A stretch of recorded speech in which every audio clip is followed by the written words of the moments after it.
Mari kita hidup yang seimbang, sungguh-sungguh seimbang antara ora et labora.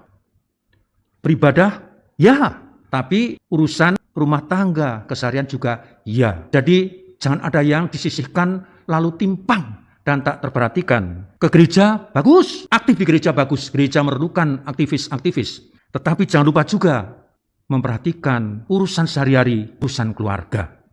Jangan sampai keluarga berantakan. Lalu kita juga diingatkan, urusan vertikal ke atas kepada Tuhan, bagus. Tapi jangan lupa juga dengan urusan yang namanya horizontal. Jadi mesti seimbang sungguh antara yang vertikal dan horizontal. Dan itulah hidup gaya salib yang sungguh-sungguh menghidupi. Seimbang antara sungguh rajin untuk beribadah, untuk persembahan, untuk gereja, tapi juga tidak lupa dengan urusan kehidupan yang nyata sehari-hari.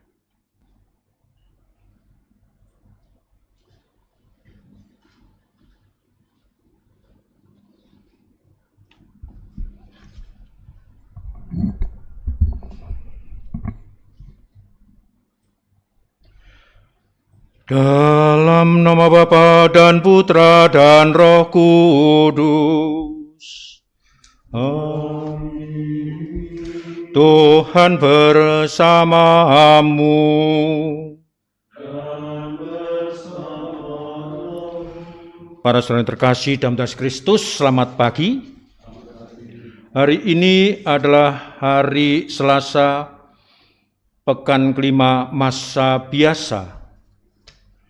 Pemazmur berkata, Tuhan Allah kami, betapa mulia nama-Mu di seluruh bumi. Mari kita dengan senak, kita salawati kita akui segala kekurangan dan dosa-dosa kita. Kita mohon ampun pada Tuhan, agar layak untuk peristiwa penyelamatan ini.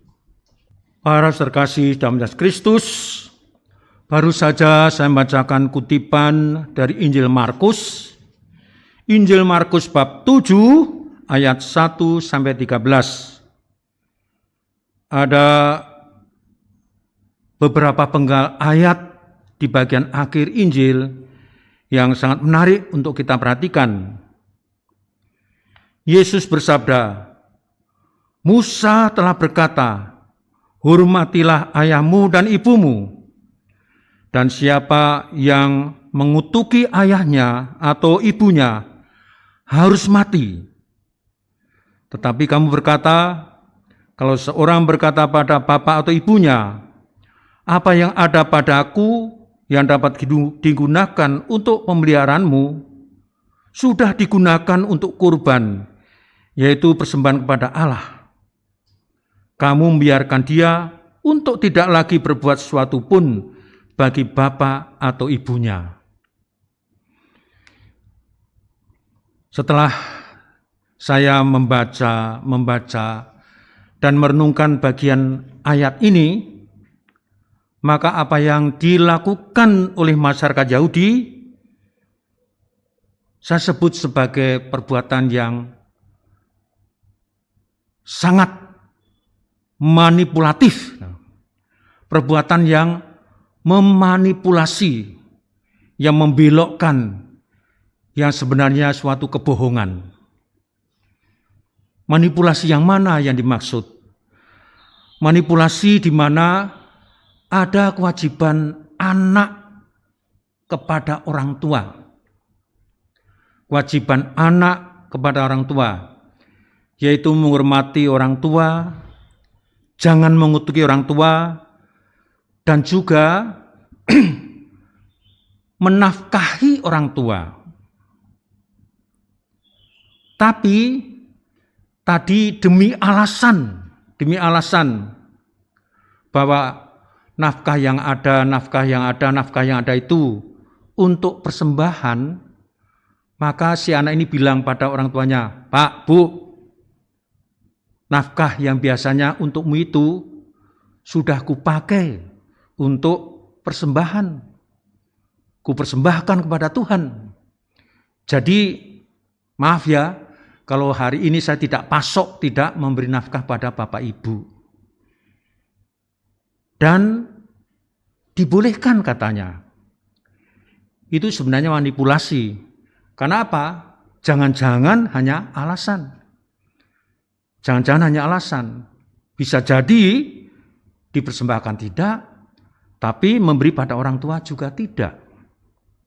Nah, ini yang sebenarnya diingatkan Yesus.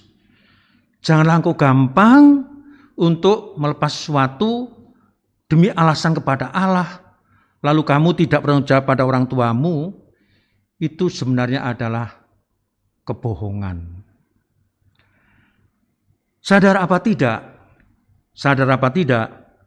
Dalam kehidupan, dalam praktek sehari-hari, sejumlah orang mungkin berlaku seperti ini.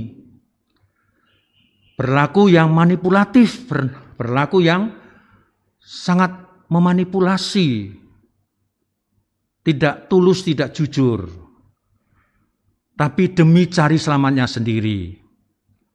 Sebagai contoh, misalnya orang rajin banget kegiatan di gereja, ibadah, dan doa.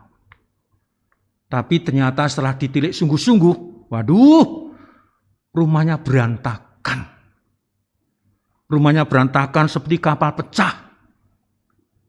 Orang-orang yang harus diberi perhatian, urusan rumah tangga harus diberi perhatian, disisihkan dengan alasan katanya demi kegiatan menggereja.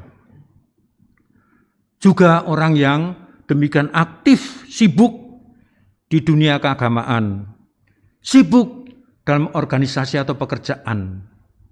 Lalu untuk itu seakan-akan mereka direkomendasi dan diakui, kan saya ini sibuk. Lalu urusan yang nyata, urusan keluarga dilupakan. Nah, sebenarnya ayat itulah yang sedikit banyak oleh Yesus ingatkan untuk kita renungkan baik-baik. Lalu kalau Romo sendiri berbicara di hadapan kami, apa yang akan disampaikan oleh Romo kepada kami, para umat? Yang hendak saya sampaikan adalah ini, ya mari kita hidup yang seimbang. Seimbang, sungguh-sungguh seimbang. Seimbang antara ora et labora. Beribadah, ya, tapi urusan rumah tangga, keseharian juga ya. Jadi jangan ada yang disisihkan lalu timpang dan tak terperhatikan. Ke gereja bagus, aktif di gereja bagus, gereja memerlukan aktivis-aktivis. Tetapi jangan lupa juga memperhatikan urusan sehari-hari, urusan keluarga. Jangan sampai keluarga berantakan. Lalu kita juga diingatkan, urusan vertikal ke atas kepada Tuhan bagus. Tapi jangan lupa juga dengan urusan yang namanya horizontal. Jadi mesti seimbang sungguh antara yang vertikal dan horizontal. Dan itulah hidup gaya salib yang sungguh-sungguh menghidupi. Seimbang antara sungguh rajin untuk beribadah, untuk persembahan, untuk menggereja, tapi juga tidak lupa dengan urusan kehidupan yang nyata sehari-hari. Tuhan memberkati. Marilah menyatakan misteri iman kita. Wafat-Mu Tuhan kami wartakan, kebangkitan-Mu kami muliakan, hingga Engkau datang. Pemazmur berkata, jika aku melihat langit-Mu, buatan jari-Mu, bulan dan bintang yang Kau pasang, apakah manusia sehingga Engkau mengingatnya? Apakah anak manusia sehingga Engkau mengindahkannya? Tuhan bersamamu. Semoga Allah Maha Kuasa memberkati kita sekalian, Bapa, Putra, dan Roh Kudus. Terima kasih, Ekaristi sudah selesai.